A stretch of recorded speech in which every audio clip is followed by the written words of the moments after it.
پر ہمیں ٹائم کی کمی کی وجہ سے محبت کا اظہار کرنے کے لیے مسلسل ہمارے پاس ٹائم نہیں ہے، تو ہم نے خاص دن جو ہے وہ منتخب کر لیا ہے اور سارے مل کر اس دن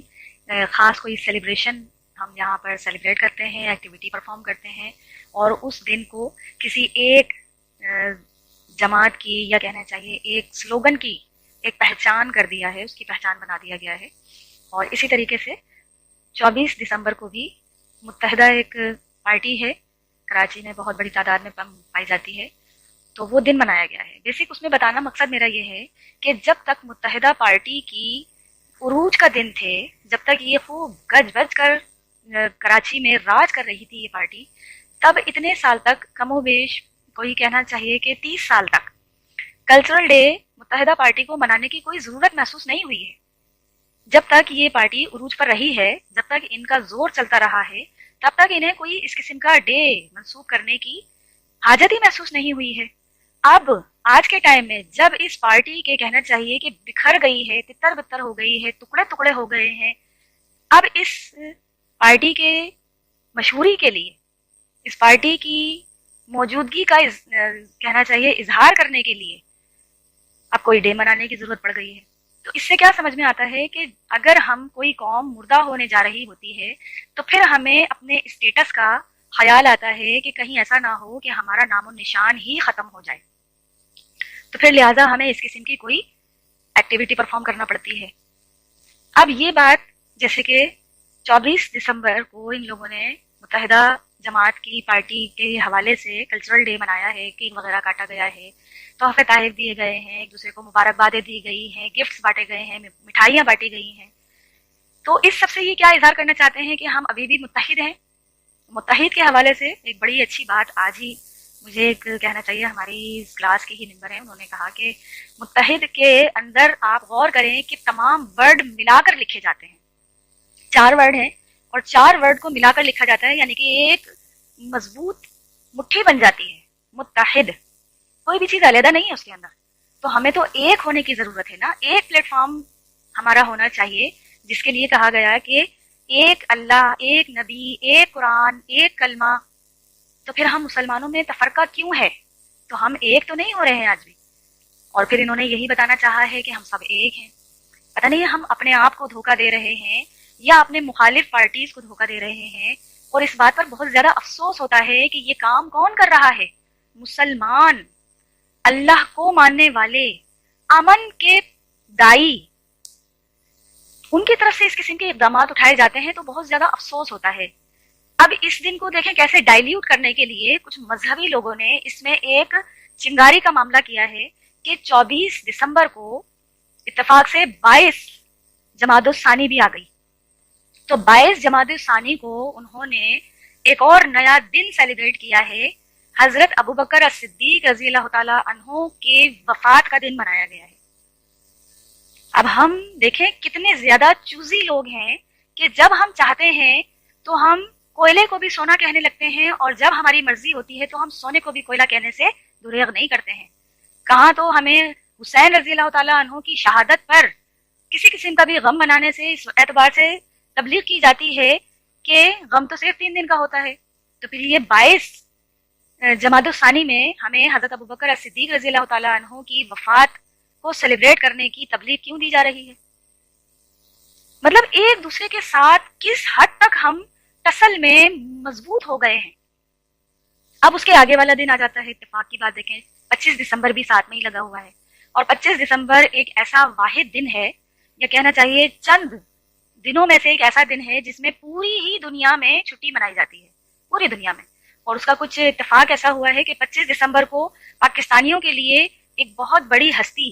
قائد اعظم، ہمارے بہت بڑے رہنما محمد علی جناح کی پیدائش ہوئی تھی۔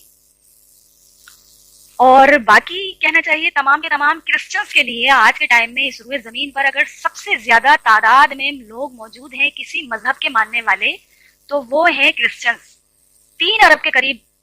کرسچنز کی تعداد موجود ہے اس ٹائم، تو وہ سارے حضرت عیسیٰ علیہ السلام کی پیدائش کا دن 25 دسمبر کو مناتے ہیں۔ اب ہم ایک ایک کر کے اس کو ڈسکس کرنا چاہیں گے تو زیادہ بہتر ہے، کیونکہ ہم پاکستانی ہیں اور پاکستان کو اسلام کے نام پر ہی حاصل کیا گیا ہے، اور اس پاکستان کو حاصل کرنے میں ویسے تو بے شمار لوگوں نے، ہزاروں لاکھوں لوگوں نے اپنی جانوں کا نذرانہ پیش کیا ہے، لیکن اس جنگ میں سب سے آگے آگے پیش اگر کوئی شخص ہے جس نے واقعتاً اپنا سب کچھ اس جدوجہد میں قربان کر دیا ہے،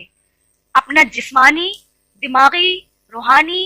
فائنینشلی، ہر اعتبار سے اس نے اپنے آپ کو اس جنگ میں جھونک دیا تھا، وہ شخص ہے قائد اعظم محمد علی جناح۔ تو وہ اس دن پیدا ہوئے تھے، اور ان کی پیدائش کے بعد انہوں نے جو کارنامہ انجام دیا ہے، پاکستان مسلمانوں کو اس نام سے ان کو آزادی دلوائی ہے کہ مسلمان اسلام پر آزادی سے عمل کر سکیں۔ یہ الگ بات ہے کہ انہوں نے آزاد ہونے کے بعد تمام مذاہب کو آزادی سے عمل کرنے کی اجازت دے دی تھی کہ آج تم سب آزاد ہو، جو جس طرف جا کر عبادت کرنا چاہتا ہے وہ کر سکتا ہے، لیکن 77 سال پہلے، آج سے 1947 میں کتنے لوگ موجود تھے نا، کتنے بڑے بڑے بابے، بزرگ، علماء، کتنے لوگ موجود تھے، دیندار لوگ موجود تھے اس ٹائم، لیکن اگر مسلمانوں کو اسلام پر عمل کرنے کے لیے کسی نے آواز اٹھائی ہے تو وہ ایک ایسا شخص ہے جس کی داڑھی بھی نہیں تھی، پینٹ شرٹ پہنتا تھا، ٹائی لگاتا تھا۔ مطلب ہم نے کبھی اس قسم کی باتوں پہ غور نہیں کیا نا، لیکن اللہ تعالیٰ نے اس ایسے شخص کو جو پینٹ شرٹ پہنتا تھا، ٹائی لگاتا تھا، داڑھی بھی نہیں رکھی ہوئی تھی، اللہ تعالیٰ نے اس کو اتنے اہم کام کے لیے چن لیا۔ کیوں؟ کیا خاصیت تھی ان کے اندر؟ سب سے اہم خاصیت، قول اور فعل میں تضاد نہیں تھا، جو کہنا ہے سچ کہنا ہے، جو وعدہ کیا ہے پورا کرنا ہے، جس ارادے کے لیے کھڑے ہوئے ہیں مضبوطی کے ساتھ جم گئے ہیں، تو اللہ تعالیٰ نے ان کو اچھے کام کے لیے چن لیا۔ اس جدوجہد میں اپنا سب کچھ انہوں نے قربان کر دیا، اور پاکستان حاصل کرنے کے بعد کسی بڑے شخص نے جب ان کا انٹرویو لیتے ہوئے ان سے پوچھا ہے کہ یہ سب کچھ جو آپ نے جدوجہد کی ہے اور اپنا سب کچھ اس میں قربان کر دیا ہے، اس کے بدلے میں آپ کیا چاہتے ہیں؟ تو پتہ ہے محمد علی جناح صاحب نے کیا فرمایا؟ محمد علی جناح صاحب نے کہا کہ میں صرف ایک چیز چاہتا ہوں کہ جب میں مر کر دوبارہ اٹھایا جاؤں اور اپنے رب کے حضور پیش کیا جاؤں تو میرا رب مجھے بس ایک جملہ بول دے، ویل ڈن محمد علی جناح۔ اس ایک جملے کے خاطر میں نے اپنی زندگی قربان کر دی ہے، اور زندگی قربان کی اپنے رب کے لیے کوئی بڑی چیز نہیں ہے، لیکن میں بس ایک جملے کا انعام چاہتا ہوں اپنے رب سے۔ اب ہمیں ذرا اپنے آپ پر غور کرنے کی ضرورت ہے میری بہنوں، کہ ہم کس طرح کے مسلمان ہیں؟ کیا صرف نام کے مسلمان ہیں؟ صرف مسلمان ہونے کا ٹائٹل رہ گیا ہے ہمارے پاس؟ مسلمان مسلمان کا گلا کاٹ رہا ہے، مسلمان مسلمان کے سامنے قرآن کی سچی آیات بیان کرنے سے ڈرتا ہے، کچھ نہیں معلوم کون بریلوی جو ہے وہ کس دیوبندی کا جو ہے وہ عزت کے دھجیاں اڑا دے، یا اسی طریقے سے کوئی دیوبندی جو ہے وہ بریلوی کی عزت کی دھجیاں اڑانے سے نہیں کتراتا۔ تو ہم نے اسلام سے کیا سیکھا، قرآن سے کیا سیکھا، اپنے قائد، اپنے رہنما جو ہمارے قائد اعظم جن کی نام پر ہم 25 دسمبر کو چھٹی کر کے بیٹھے ہوئے تھے، ان کی کارکردگی سے ہم نے کیا سیکھا؟ کیا میرے اندر کوئی تبدیلی آتی ہے؟ کیا میرے اندر کوئی عزم پیدا ہوتا ہے؟